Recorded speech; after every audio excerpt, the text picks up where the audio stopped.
네, 여러분 반갑습니다. 자, 우리 법무사 1차 상법 이제 강의 시작하도록 하겠습니다. 자, 우선 여러분 우리 법무사 상법은요. 1차만 칩니다. 1차, 2차 없고 객관식 30문제, 객관식 30문제. 그리고 상법이 여러분 조문이 꽤 많습니다. 기본적으로 상법은 난해하고 방대합니다. 난해하고 방대합니다. 그 다음에 상법이라는 과목의 특징은요. 민법이 베이스입니다. 민법이 베이스입니다. 그래서 여러분 민법이 좀 되지가 않으면 상법이 안 된다 하면 맞습니다. 민법이 안 되면 상법이 안 됩니다. 그도 그런 것이 상법은 민법의 특별법이에요. 민법의 특별법. 그러니까 이렇게 돼 있다는 겁니다. 자, 상법은 조문은요. 상법의 조문이나 공부하는 내용은 민법은 이랬는데 상법은 이렇다. 민법은 이랬는데 상법은 이렇다. 그런 구도입니다. 그러니까 민법이 안 돼 있으면 민법이 어떤 내용인지 모르는 상태에서 상법은 이렇다. 그러면 그냥 이제 외워야 되고 힘들어집니다. 그래서 여러분 제가 민법을 계속 상법을 하면서 민법을 계속 같이 해 나갈 겁니다. 해 나갈 겁니다. 그래서 여러분 저는요 항상 상법 강의를 하면서 제 모토는 그렇습니다. 제가 비록 상법을 가르치지만은 상법은 대한민국 넘버원이에요. 제가 자부합니다. 여러분 들어보시면 알아. 상법을 가르치지만은 궁극적으로는 여러분이 저 선생한테 내가 민법을 잘 배웠다. 그래서 민법 실력이 늘었다. 이걸 더 원합니다. 제가 목표하는 거는 민법 실력이 늘었다 이거예요. 이게 정답입니다. 상법 자체만을 잘한다는 거는요. 그다지 제가 볼 때보다 큰 의미가 없다는 건 아닙니다. 없다는 건 아니야. 그러나 뭐죠? 민법이라는 겁니다. 민법. 그래서 여러분 우리가 상법을 하는 거는 궁극적으로는요. 민법을 더 잘하기 위해서. 그래서 민법을 더 잘하면 상법이 뭐다? 여러분 잡아지거든요. 확실히. 그렇습니다. 그래서 여러분 민법을 잘하자. 특히 여러분 제가 중간마다 민법의 테마가 나오면은 민법의 테마를 기본적으로 좀 설명을 하고 그리고 이제 상법은 이렇다. 됐죠? 이렇게 나갑니다. 자, 그리고 여러분 처음이라서 두서 없이 말하는 것도 있지만은 여러분 우리가 법학 과목이나 그 법학 시험은 결국 조문하고 판례를 합니다. 조문하고 판례. 그러나 시작은 개념, 용어, 조문, 판례야. 개념, 용어. 예. 그렇기 때문에 조문을 이해하기 위해서는 개념과 용어를 알아야 되죠. 그래서 여러분 이제 법률 용어 관련해서 제가 아주 쉽게 한자 용어 나오면은요, 한자 공부도 할 겁니다. 간혹. 그러니까 아주 쉽게. 그래서 어쨌든지 여러분에게, 그죠? 가장 있잖아. 쉬운 강의, 그리고 오래 기억에 남도록, 해드리겠습니다. 그리고 제가 예를 무지 많이 듭니다. 공부를 하다 보면은, 예를 계속 들어가면서 하기 때문에 여러분이, 이 말이구나. 예, 그게 남을 것입니다. 그래서 문제 우리가 객관식 30문제에서 최소 여러분 제가 25에서 28 만점도 받죠. 만점도 받는 우리 그 학생들이 나옵니다. 그렇기 때문에 충분히.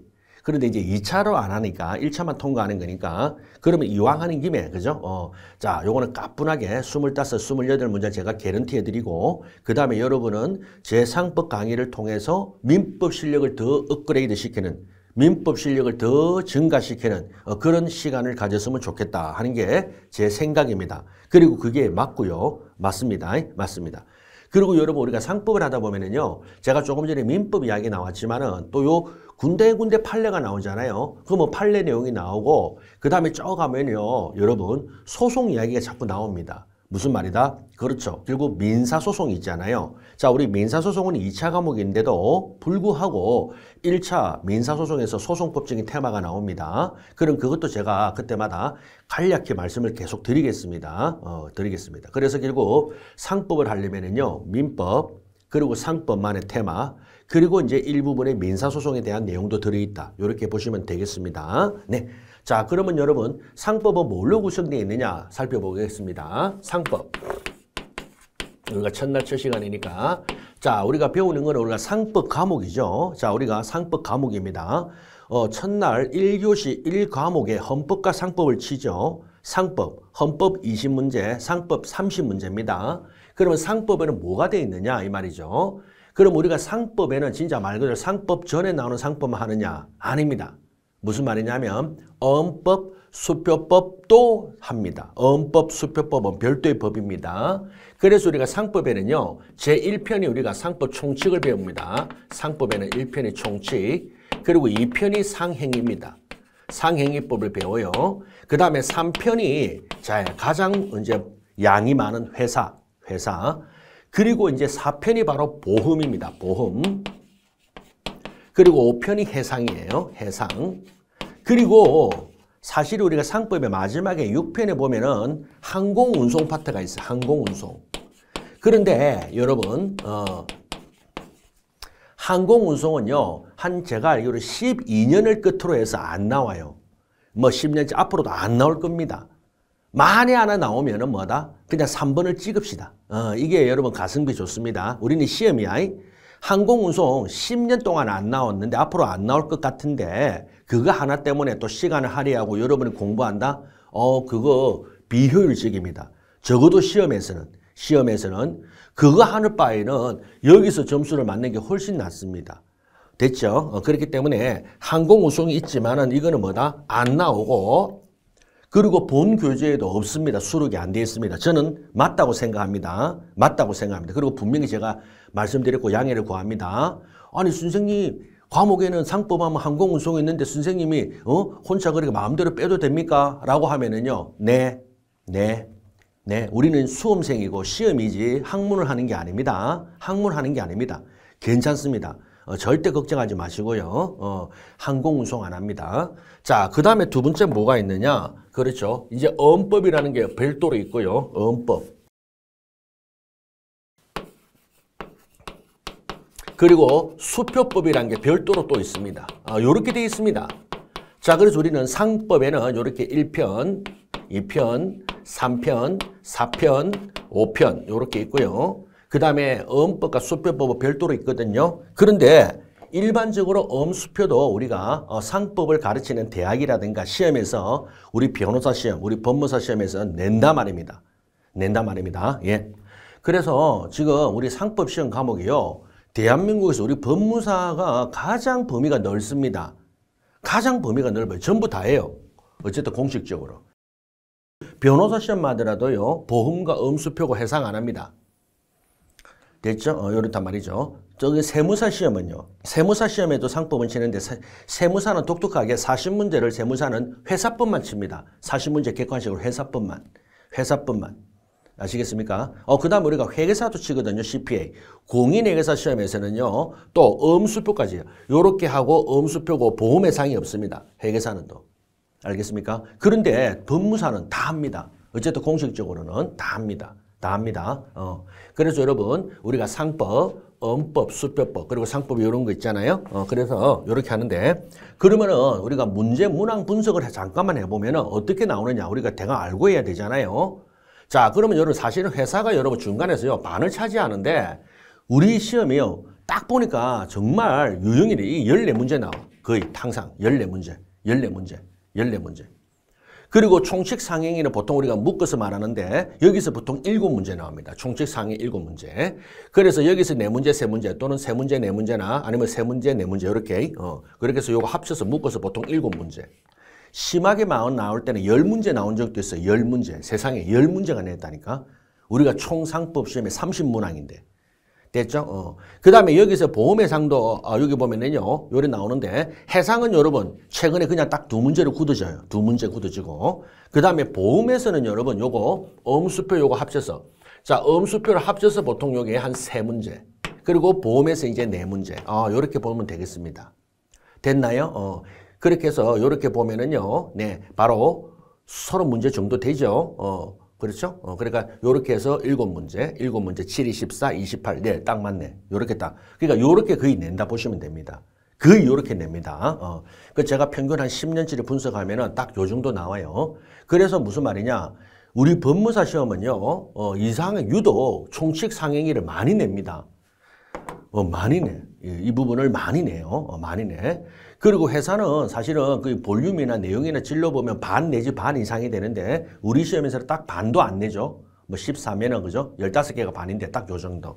됐죠? 그렇게 해서 또 보험, 요렇게 또 이렇게 3, 4, 3, 4. 그리고 해상은 이제 최근에 2문제 내는 걸로 거의 굳어졌습니다. 2문제 내는 걸로 굳어졌거든요. 한때 한 문제 낸 적도 있는데, 그래도 해상 2문제. 그리고 요건 안 한다. 됐나요? 그러니까 요렇게 비중을 해서 제가 요 강의도 그렇게 편수를 잡았고, 시간도 그렇게 잡아서 합니다. 그 다음에 이제 강의는 앞으로 개요. 자, 우리가 진행은 어떻게 할 것인가? 총 77강이 예정인데요. 그 중에 기본 이론 강의는 63강, 기본 이론 63강. 됐죠? 그 다음에 우리가, 문풀이라고 그러죠? 문제풀이. 자, 문제풀이를 이제 한 10강 정도. 그리고는 이제 제가 마지막에, 바로 찍어드리는 거. 이것만 보면 나온다. 바로 엑기스거든요. 엑기스. 그게 바로 뭐다? 그렇죠. 해가지고 4강이 있습니다. 마무리 4강. 자, 요 마무리 4강은요, 어떻게 하냐면 4시간은, 여러분, 핵심 정지문입니다. 핵심 정지문. 됐죠? 반드시 나오는 거. 핵심 정지문. 핵심 지문입니다. 그래서 핵심 지문만으로 여러분이 딱 눈에 바르시면은 거기 그대로 나올 것입니다. 됐죠? 이렇게 해서 총 우리가 77강, 그렇죠? 77강, 총 77강을 진행할 예정입니다. 제 개인적으로는 조금 빠듯할 수도 있는데 여러분 약간 타이트하게 하는 게 좋습니다. 또 양이 많으면 자꾸 늘어질 수도 있거든요. 늘어질 수도 있습니다. 그렇기 때문에 그리고 어쨌든 간에 여기서 이게 엑기스인데 여기서 하면은 거의 다 된다 보시면 되죠. 자, 요렇습니다. 자, 그러면 바로 우리가 상법의 내용을 잠깐 들어가 볼까요? 중간중간에 제가 얘기도 해드리겠지만은, 자, 기본적으로 우리가 상법은요, 내용에 따라 요래 해놨잖아요. 상법은 내용에 따라 어떻게 나눠지느냐. 요거는 여러분 우리가 조문입니다. 법전에 이렇게 돼 있다는 거예요. 법전에 이렇게 돼 있다는 건데, 상법은 이제 내용에 따라가, 상법이죠. 내용에 따라서 크게, 그렇죠? 3가지로 나눠진다 보시면 돼요. 내용에 따라가지고 구별하면. 자, 도대체 상법에는 뭐가 들어있느냐?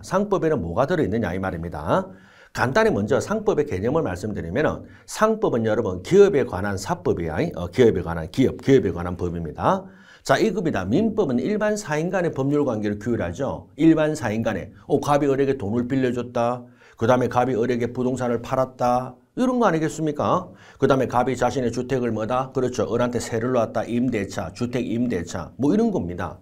그러면 상법은 뭐냐면 그 갑과 을이 뭐죠? 일반 사인이 아니라 상인 간의 이 말이죠. 상인끼리는 뭐다? 그렇죠. 민법하고는 좀 달라야 되지 않겠니? 이겁니다. 한마디로 상인 간의 법률 관계는 민법하고는 좀 다르지 않겠니? 일반 법률 관계를 규율하는 민법, 일반 법률 관계라고 좀 다르지 않겠니? 그렇죠. 다르지 않겠니? 이 말입니다. 다르지 않겠니? 그렇죠. 바로 그겁니다. 특별하다 이 말입니다. 특별. 예를 들어 우리가 일반인들이 생활하고 예를 들어 교도소에서 수용자가 생활 또는 군에 가서 군인들이 생활하는 일반인들과 다르겠죠. 강제가 많이 따르고 규율이 따르고 그죠? 그 다음에 함부로 행동을 못하고 당연한 거 아니겠습니까? 특별하죠. 우리 그걸 이제 전문용어로 특별 권력관계, 특별 행정법 관계 이런 말을 붙이거든요. 우리도 마찬가지라는 거야.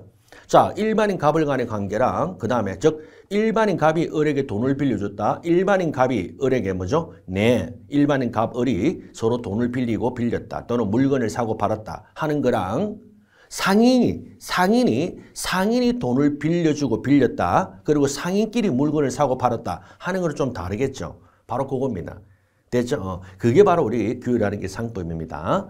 자, 그러면 그 내용에 따라서 첫 번째 항상 보면은 먼저 기업조직법이라고 나와 있어요. 조직이죠. 예. 결국 궁극적인 목적인 장사 상인은 뭐죠? 돈 버는 게 목적입니다. 영리추구 이런 말을 붙이죠. 돈벌이 목적이야. 이것밖에 없습니다. 그냥 only money, 돈이야. of the money, for the money, by the money. 알겠죠?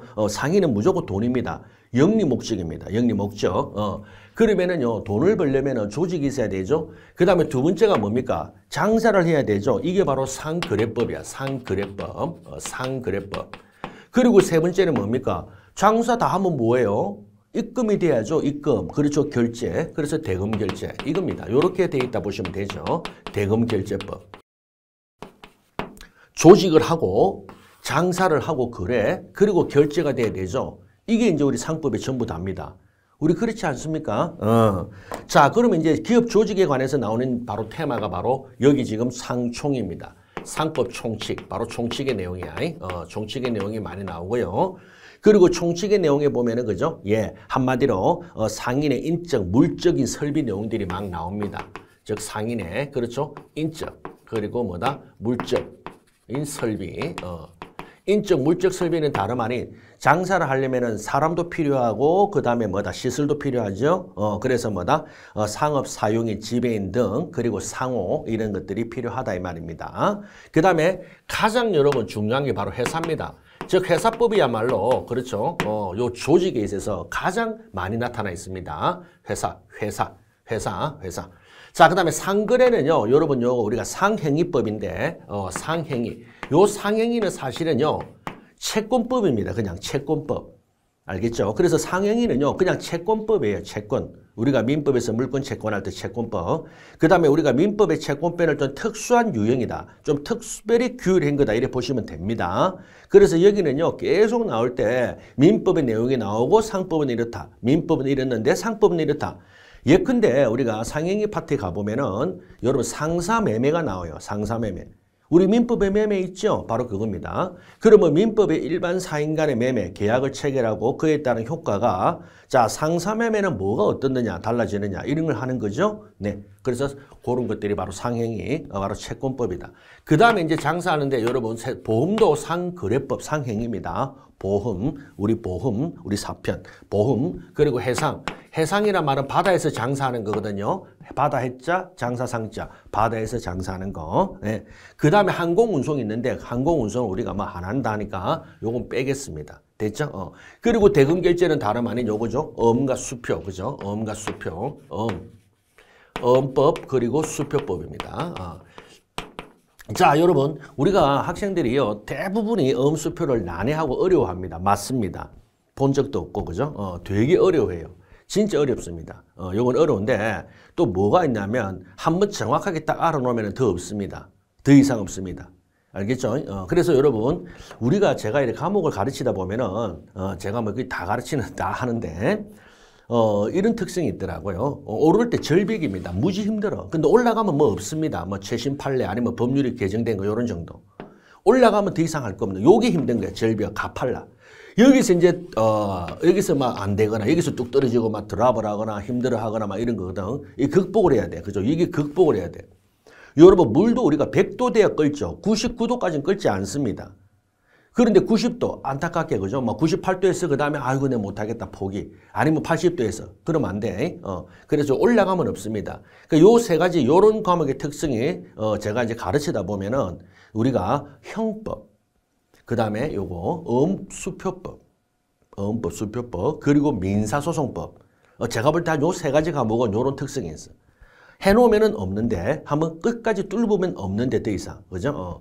그러면 민법은 어떠느냐면 민법은요 막 이렇습니다. 계속 이렇죠. 민법은 끝이 없다. 민법은 하려면은 그 다음에 헌법은 완만한데 읽을 때는 쉬운 말인데 읽고 나면은 남는 게 별로 없는 것 같아. 그죠? 다 좋은 말 같고. 자, 어쨌든 요 음수표를 어렵게 하는데 요것도 제가 아주 기분 좋게 아주 쉽게 여러분이 끄떡거릴 수 있게끔 해드리겠습니다. 음수표 됐죠? 그러니까 요렇게 한다 보시면 돼요. 간단히 음은 뭐냐면은요 외상입니다. 당장 돈을 줘야 되는데 돈이 없죠. 그래서 종이 쪼가리 하나를 주고 참아달라 그래. 알겠죠? 한 달, 두 달, 석 달 참아달라. 외상이야. 만기. 지금 돈이 없으니까. 알겠죠? 그런데 수표는 그게 아닙니다. 수표는요, 돈을 은행에 넣어놓고, 수표는 은행에 돈을 넣어놓은 상태에서 수표책을 찢어줍니다. 수표를 해서. 그러면 수표를 받은 사람은요, 그냥 은행 가서 찾으면 돼요. 알겠습니까? 그래서 수표하고 음은 전혀 반대입니다. 음은 외상인데 수표는 외상이 아니야. 그냥 지급 결제 기능입니다. 여러분 돈을 우리가 그렇죠 다닐 때 뭐 3천만 원, 5천만 원 들고 다니지 않잖아요. 그래서 수표를 들고 다니고 써줍니다. 금액을 쓰고 사인을 하죠. 그리고 찢어서 건네주죠. 그러면 수표를 받은 수취인은 이걸 들고 그냥 은행에 가면 바로 돈을 빼준다고. 은행은 돈을 이미 갖고 있기 때문에 알겠죠? 은행에서 돈 찾아가라고 주는 거죠. 그런데 사실 이것도 요즘에는 거의 없죠. 뭡니까? 그냥 인터넷 뱅킹하고 그죠? 바로 쏴주는데 그러니까 이런 것들은 더 뭐다? 예, 뭐 옛날 이야기들인데 아직 우리가 시험을 치기 때문에 한다는 겁니다. 요런 것들 됐죠? 그래서 상총, 상행위 그리고 회사 됐죠? 그리고 이제 순서상으로는 음과 수표 그리고 마지막에 보험, 해상 요렇게 한다. 됐죠? 요렇게 딱딱딱 하면 되겠죠? 요겁니다. 자, 그래서 우선 먼저 바로 교재를 한번 들어가 볼까요? 첫 번째 제가 한번 해드렸습니다.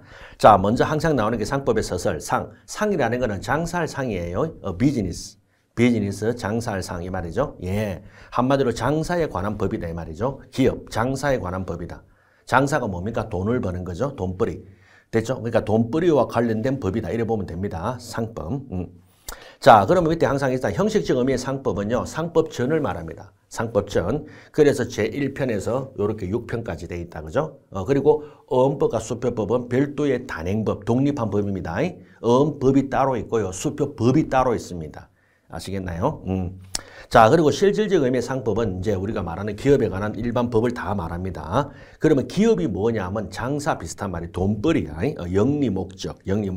예, 이 말입니다. 자, 그렇다면 다시 말하지만 돈벌이 관계는 우리가 일반적인 갑을 일반 민사 법률 관계랑 좀 달리 취급해야 되지 않겠니? 이 말이죠. 그래서 나온 게 상법이에요. 상법. 그리고 여러분이 민법 할 때 이런 말 들어보셨죠? 민법의 상화 이런 말 하죠. 여러분 스위스 같은 데는요. 민상이 분리되지 않습니다. 민법하고 상법이 그냥 일체로 돼 있다 이 말이죠. 어쩌보면 그것도 맞아요. 맞습니다. 그래서 그걸 민법의 상화라 그래. 근데 우리나라 같이 이제 분리되어 있죠. 민법은 일반법, 상법은 특별법입니다. 특별법. 예. 자, 그런데 여러분, 우리가 책에는 없지만은 실제 여러분 참고만 잠깐 해볼까? 정말요, 상법이 규율되는 영역은 굉장히 많습니다. 왜 그러냐면요, 상법 3조, 우리 다음에 나오는데, 일방이 상인이면 전부가 상법을 적용해. 쉽게 말하면은 상인이 아닌 고시생이 은행에서 돈을 빌리죠. 여러분, 은행은요, 주식회사입니다. 반드시 법이 그래 돼 있어요. 자, 우리가 말하는 은행은 다 주식회사야. 그렇다면은요, 주식회사는 상인이거든. 그러면은 고시생은 상인이 아니고 은행은 상인이야. 이처럼요, 상인과 상인이 아닌 상인끼리는 당연한데 그래도 상법이 적용돼. 상법이 적용돼. 그래서 여러분, 우리가요, 일상생활에서 실제 그죠? 우리 일반인이 상인이 아니더라도 여러분 대부분이 우리가 상거래를 하게 됩니다. 편의점 간다, 마트 간다, 뭘 한다 다 상이야. 맞죠? 왜? 상대방은 전부 회사, 법인, 회사 이런 식이거든. 자, 그렇다면 장사하는 사람들이기 때문에 상법이 적용돼요. 그러면 상법이 적용되는 영역은 굉장히 많은데 그러면 상법이 그럼 어마어마하게 많으냐? 그건 아니라고요. 그리고 그 부분이 영역은 많은데 실제 법률의 규정은 또 그렇게 많지는 않아. 그렇다면 뭘로 간다? 아까 제가 바로 첫 번째 말한 거 바로 요겁니다. 요거. 이게 뭐죠? 빙산의 일각. 요게 상법이에요. 그리고 이 밑에는 뭐다? 전부 민법. 민법이 됐죠? 이겁니다. 민법. 이제 아시겠나요? 그러면 상법으로 규율되는 영역이 그저 상법의 조문이, 그러니까 상법에 적용되는 사안은 무지 많은데 상법의 명문의 규정은 그렇게 많지 않다고. 그럼 나머지가 뭐가 된다? 그렇죠. 전부 뭐다? 민법으로 다 해결한다 이 말이에요. 민법. 아시겠습니까? 네. 그래서 우리가 자, 우리 조문에도 그렇습니다. 우리 조문을 보더라도요. 자, 우리가 상법의 1조를 보면 그런 말도 나오죠. 밑에 바로 시작합니다. 상사에 관하여 본법의 규정이 없으면 상법전, 그러면 상관서법에 따르고 상관서법이 없으면 민법의 규정해야 한다. 자, 조심할 거는 자, 상법 1조는요. 우리 민법과 달리 민법은 여러분 그렇죠. 민법은 우리가 보면은 법원이라 돼 있죠. 민법은 법원. 1조가 법원. 민법 1조 법원. 그죠? 근데 상법은요, 상사 적용 법규로 되어 있습니다. 그래서 일단은 조문에 대한 부제, 제목이 좀 다르고, 그 다음에 조심해야 될 거는 우리 상법의 1조에서는요, 상법전, 상관서법, 그리고 민법이 나오는데, 민법은요, 바로 오른쪽에 나오지만은 실제 법원이 아닙니다. 법원이 아니고 무슨 말이다? 그냥 상법을 하다가 안 되면 상법도 없고 상관서법도 없죠. 그러면 할 수 없이 민법의 규정을 적용할 수밖에 없다 이거지. 민법이 상법의 법원, 즉 실질적 의미의 상법이 되는 건 아니다. 꼭 알아놓으세요. 예. 자, 그래서 바로 들어갔는데 의의를 보면 법원이란 여러분 간단히 말하면은 재판할 때 기준이 되는 잣대를 말합니다. 법원이란 상법이 존재하는 형식 그리고 그 법의 인식 근거. 자, 쉽게 말하면은 상사 법률 관계를 규율하는 법 규범이야. 더 쉽게 말하면은 자, 상사 분쟁이 생겼습니다. 상사 분쟁이 생겼습니다. 자, 상인인 각과 상인인 을이 서로가 여러분 상거래를 하다가 다툼이 생겼어. 분쟁. 자, 그러면 분쟁을 해결하는 거는 법원이죠. 재판하러 갑니다. 소송. 그럼 법원에 가서 이제 판사님이 재판할 때 기준이 있어야 되잖아. 잘했니 못했니? 법에 어긋났니 어긋나지 않았니? 맞죠? 그 법의 기준 이 말입니다. 한마디로 상사 분쟁이 생겼을 때 발생했을 때 그에 적용될 법 규범을 어디에서 찾을 것인가 이 말이에요. 자, 판사님은 상사 분쟁이 생기면은 어느 법을 들고 와서 뭘 들고 와서 재판할 것인가 이거잖아요. 뭘 들고 와서 이게 법원이야. 알겠죠? 항상 법원이라는 거는. 네. 자, 그럼 그 밑에 법원의 종류는요. 자, 우리는 심플합니다. 객관식은. 일단 상사재정법 너무 당연하죠. 상법전, 상사특별법령. 네. 우리가 상사특별법령 대표적인 게 여러분이 잘 아시는 자본시장 및 금융투자에 관한 법률 이런 거예요. 무섭죠? 진짜 무서운 법이야. 자본시장법. 들어봤죠? 예. 바로 여의도. 우리 여러분, 뭐 정권가라든가, 그 다음에 일반이자 회사들이 가장 있잖아요. 민감한 게 바로 자본시장법이에요. 자본시장법 됐죠? 자본시장법, 자본시장 및 금융투자업에 관한 법률이 있어. 이게 바로 이런 것들이 굉장히 중요하고요.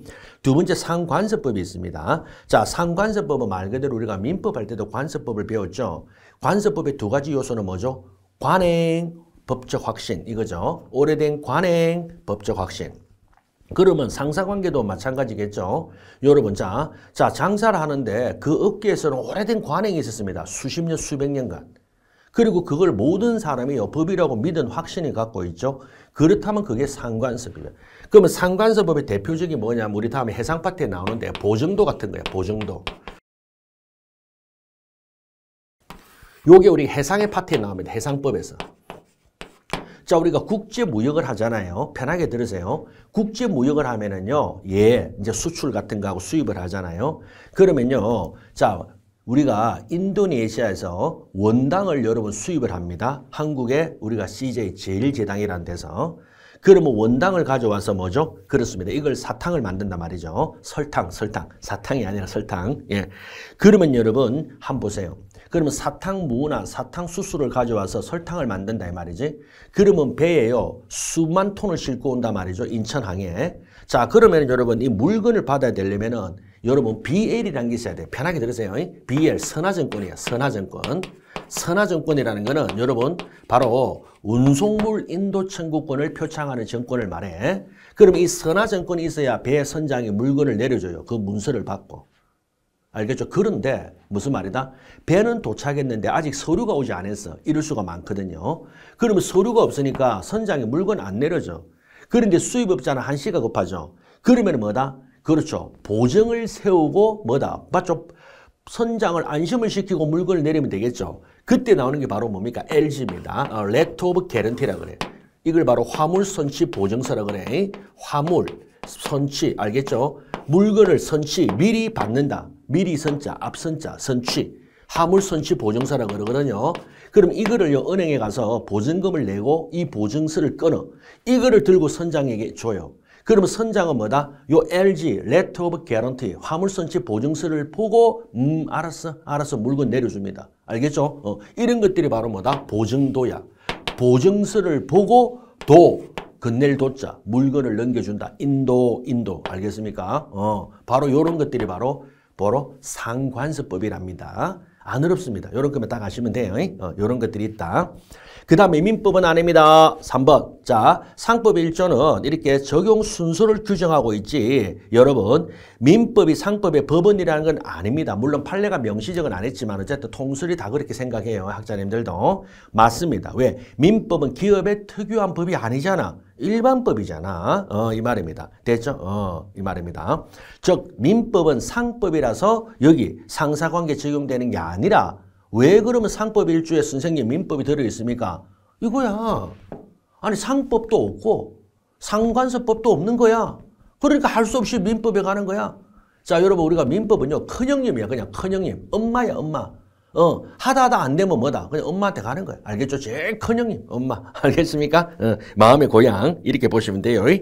자, 그 다음에 4번 보통거래 약관도 아주 중요하죠. 요거는 우리가 보험 파트에서 또 많이 나옵니다. 보험 파트에서 시작한 마다 첫 번째 내용이 바로 약관이 나오거든요. 자, 보험, 삼성생명. 자, 약관이 뭡니까? 약관이라는 거는 그렇죠. 예. 사업자가, 즉 삼성생명이 집단적 거래를 반복, 수많은 생명보험 가입 계약자들과 거래를 할 때 그때그때마다 문서, 계약서를 씁니까? 아니죠. 삼성생명이 일정한 형식의 폼을 딱 만들어 놓고 가입자, 계약자는 뭐 하면 되죠? 그냥 도장만 찍는 겁니다. 도장만 수십 개 찍죠. 이겁니다. 이런 걸 바로 약관이라 그러죠. 예. 한마디로 미리 만들어낸 표준화된 정형적으로 작성한 계약. 됐죠? 그게 약관이죠. 자, 그러면 여러분 이 약관이라는 것도 그러면 과연 법원이 되느냐? 한마디로 판사님이 재판할 때 약관 가져가고 딱 보고 하느냐? 아닙니다. 요거는요. 법원은 아닙니다. 아닙니다. 조심하세요. 자, 그리고 이 약관에 대해서는 성질은 우리가 의사설, 계약설이라는 게 판례입니다. 됐죠? 판례. 그러면서 그 밑에 보면 우리 판례 하나 잠깐 볼까요? 자, 보통보험 약관이 계약 당사자 구속력을 갖는 것은 그게 법이라서가 아니라 이 말이죠. 법규범, 이게 규범설이야. 법이라서가 아니야. 뭐죠? 보험계약 당사자 사이에 계약 내용에 포함시키기를 합의를 했다. 요겁니다. 그래서 이걸 합의, 의사설이라 그래. 예. 약관 자체가 법이라서 따른다가 아니라 약관을 뭐다? 계약의 내용의 편입, 이걸 계약의 내용으로 했기 때문에 지키는 거야. 법을 지킨다, 계약을 지킨다. 지키는 이유가 자, 그렇죠. 따라서 일반적으로 당사자 사이에서 보통보험 약관을 계약 내용에 포함시킨 보험계약서가 작성됐을 때 계약자가 그 보험약관의 내용을 알지 못하는 경우에도 구속력을 배제할 수 없는 게 원칙. 자, 이거는 여러분 혼자 공부할 때 되게 힘들고 모순이죠. 아니 선생님, 계약이라는 건 합의고 합의라는 건 내가 알아야만이 인정할 수 있는 거 아닙니까? 맞아. 그런데 판례가 왜 이렇게 거칠게 쓰느냐? 어쩔 수 없다는 거예요. 만약에요, 그 내용을요, 약관을 여러분 도장을 수십 개 찍었어. 약관 페이지가 몇십 페이지인데. 다 읽습니까? 깨알 같은 거 안 읽어. 근데 나는 내용을 못 봤다. 그리고 내용을 모르는 상태에서 그랬다 하고 잡아뛰면 골치가 아픕니다. 맞죠? 그래서 우리 판례가 뭐냐면 알았다고 보는 거야. 네가 도장 찍었으면. 알겠습니까? 그래서 계약의 내용을 알지 못하는 경우에도 구속력을 배제할 수 없다는 거는 뭐다? 어쩔 수 없다는 거야. 안 그러면은 뭐다? 계약이 지켜지지가 않는다고요. 전부 다 나중에 나는 몰랐다 하면은 이래서 이렇게 바로 한 겁니다. 어쩔 수 없는 거죠. 어쩔 수 없는 거.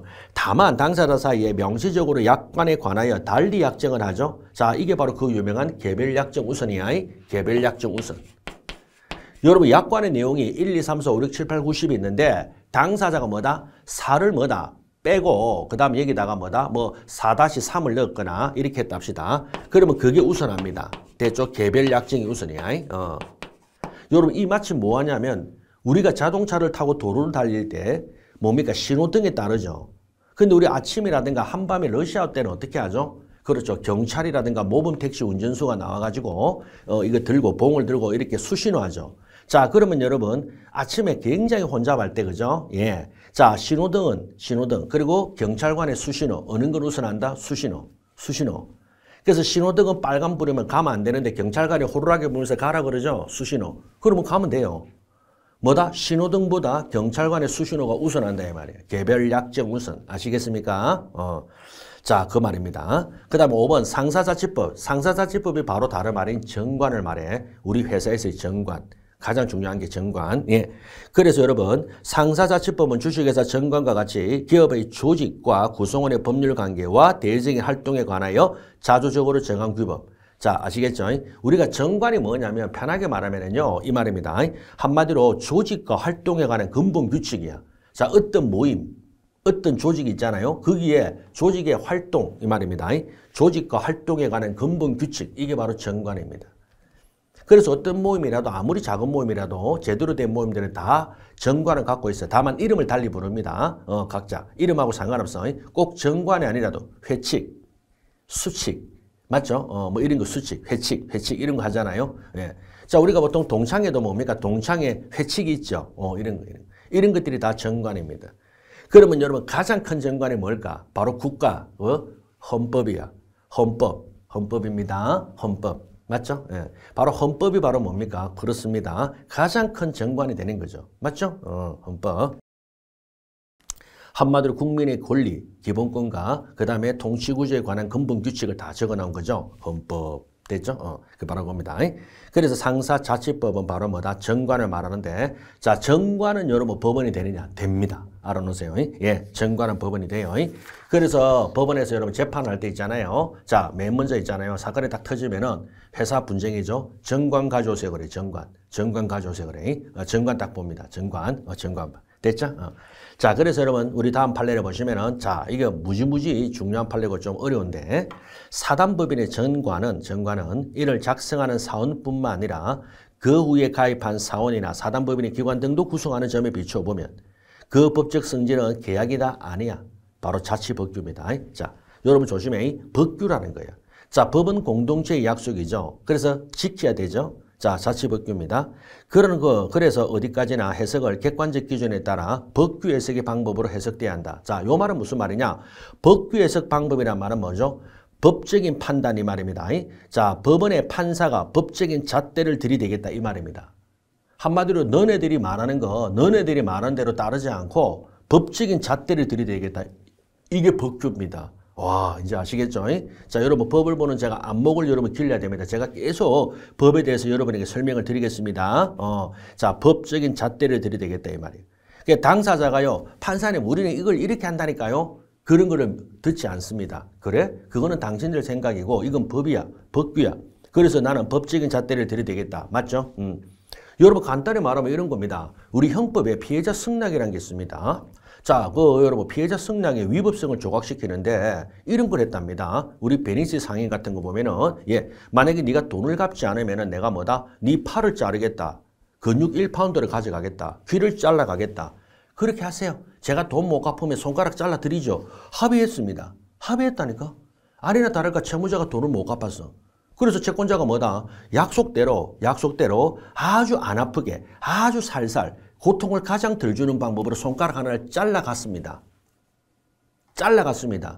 자, 그러면 여러분 이게 됩니까? 안 돼요. 안 됩니다. 왜 안 되느냐? 법정에 갔어.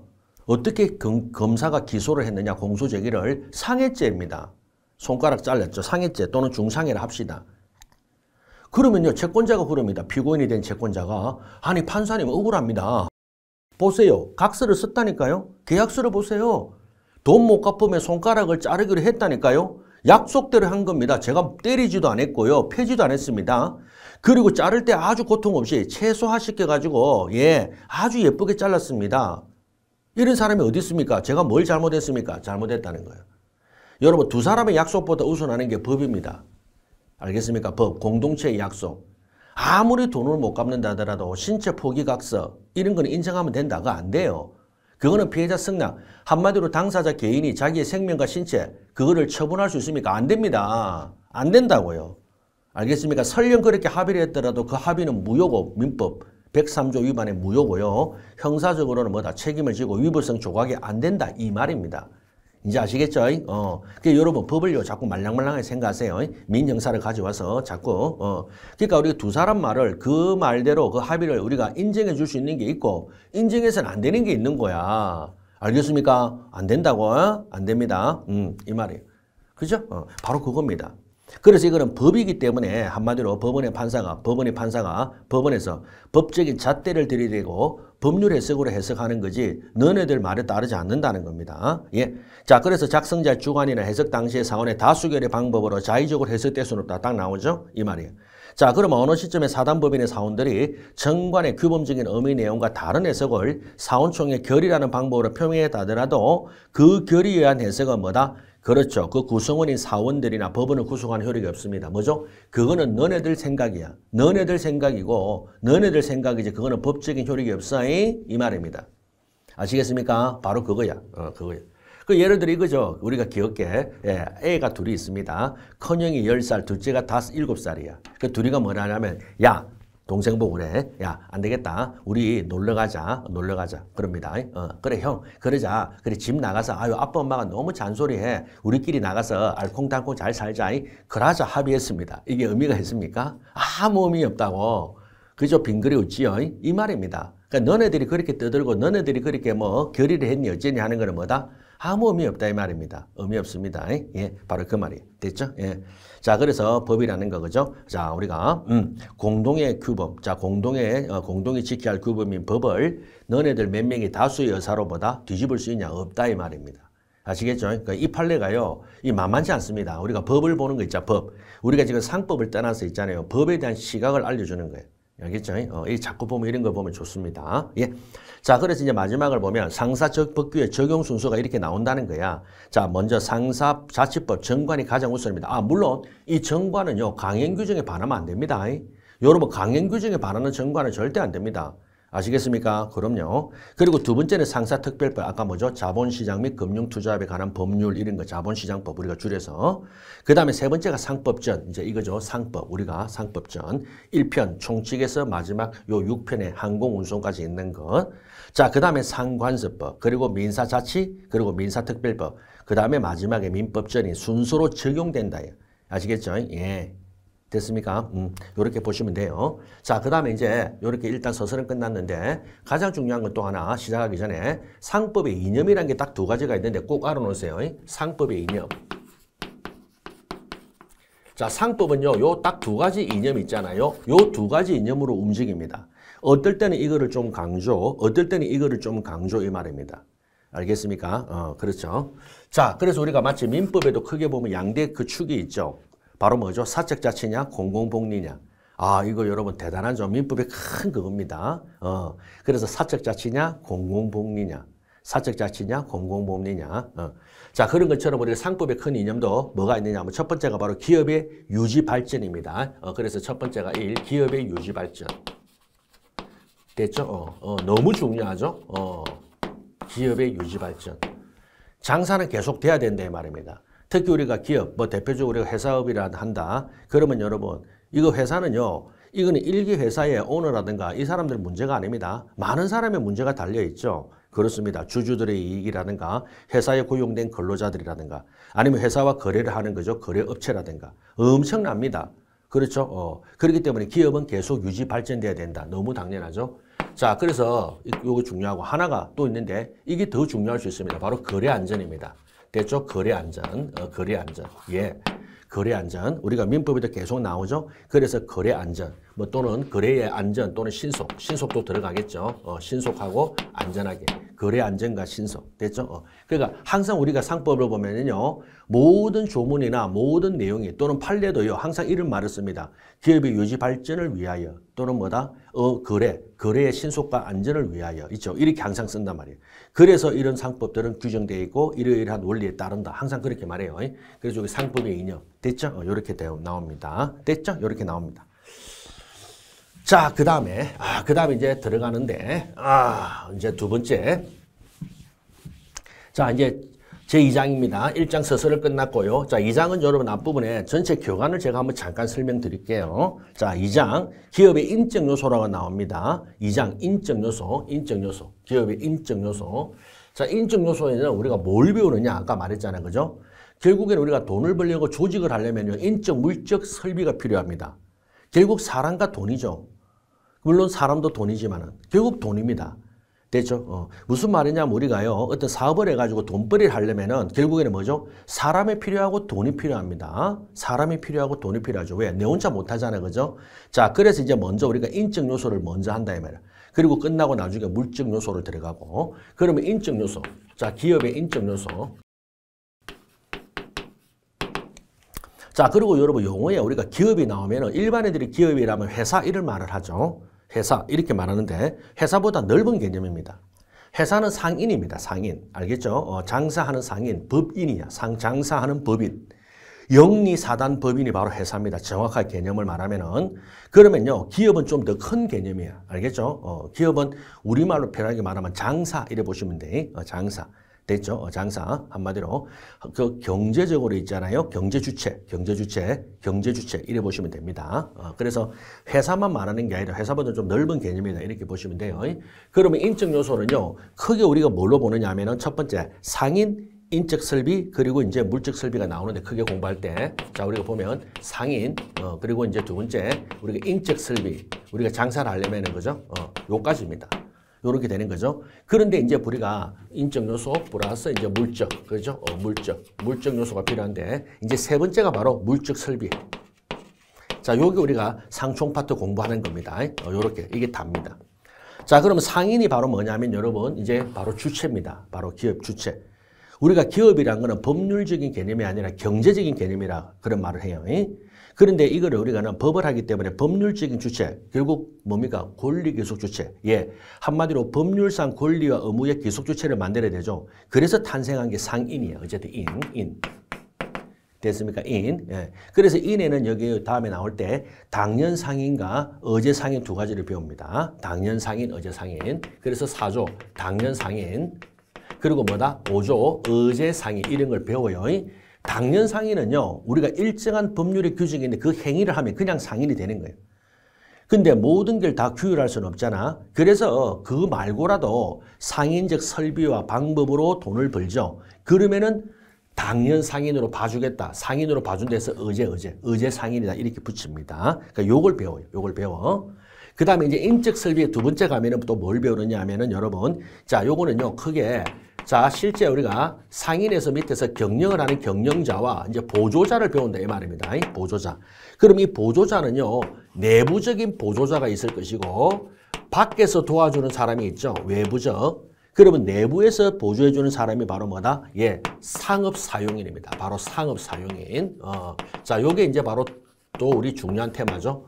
상업사용인. 여기서 대표적인 사람들이 바로 뭐다? 예, 지배인하고 그 다음에 또 나오고 또 이렇게 세 사람이 나옵니다. 그래서 부분적 포괄 대리권을 가진 상업사용인 그리고 물건 판매 점포 사용인 뭐 이렇게 해서 뭐 세 사람 정도 유형이 나오는데 물론 가장 중요한 게 우리가 지배인이야. 됐죠? 지배인. 이 지배인이라는 말은 뭐냐면 요 상인 영업주에 종속되어서 영업상 대리인이야. 상업상인은요. 상업 대리인입니다. 대리인이야. 대리인. 그리고 영업 대리인 이렇게 편하게 보시면 돼요. 영업상 대리인 됐죠?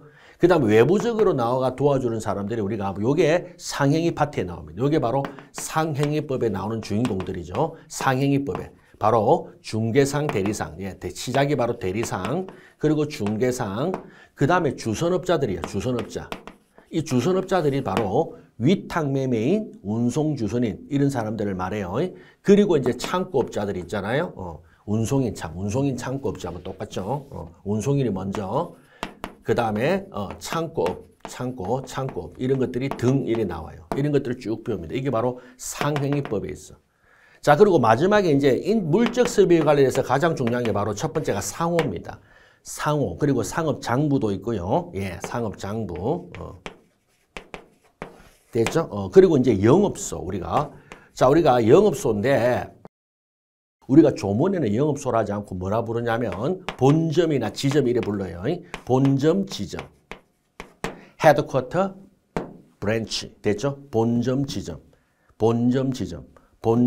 됐죠? 요런 것들을, 물적 설비. 됐죠? 그러니까 요런 것들 우리가 이제 상총상행위, 보통 상총상행위는 그렇게 분리를 잘 안 합니다. 우리가 교재도 상총상행위 한 권으로 이렇게 쓰거든요. 그래서 상총상행위에서 자, 요까지가 이제 상총, 그리고 요 밑에 요거는 상행이고, 또 요거는 상총에 또 들어 있습니다. 됐죠? 요런 거를 공부를 하는구나. 요렇게 하시면 되겠네요. 됐죠? 예. 자, 그래서 이제, 첫날 1교시는 그죠? 요렇게 우리가 상법은 뭐다. 그 다음에 뭐가 있다. 그리고 이제 민법하고 어떤 거다. 됐죠? 그리고 이제 법원 관련해서 맨 먼저, 그리고 이제 앞으로 우리가 배울 거는 상총, 상행에는 어떤 걸 있다. 요걸 살펴봤습니다. 자, 여기까지 하고 잠시 쉬었다가 이제 본격적으로 바로 당연상인 들어가도록 하겠습니다. 네.